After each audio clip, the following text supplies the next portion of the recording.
ਕਰ ਰੜੋ ਨਾ ਗਿਆ ਨਾ ਕੰਮ ਹੀ ਕੰਮ ਤੇ ਭੈਣ ਜਾਣੀ ਜੋ ਉਹ ਧਮਕੀਆਂ ਤੇ ਨਹੀਂ ਦੇ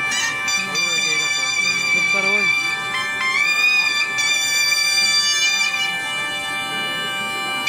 ਫਿਰ ਮੈਂ ਉਹ ਲਾਈ ਕਰਦੇ ਜਵਾਈ ਗੱਲ ਕਰਦੇ ਮੈਂ ਕਿਹਾ ਵੀ ਕੋਈ ਮਸਲਾ ਹੈ ਅੰਦਰ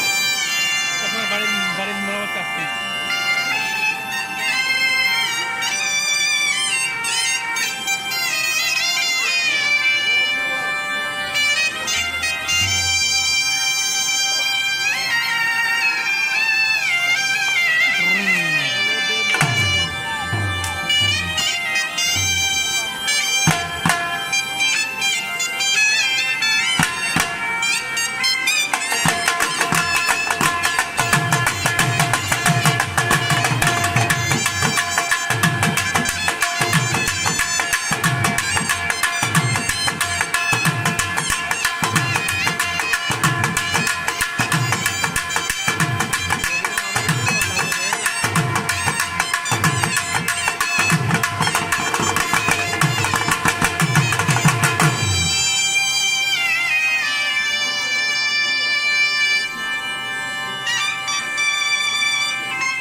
सादे हफ्ता होना है हाँ कमरे का ना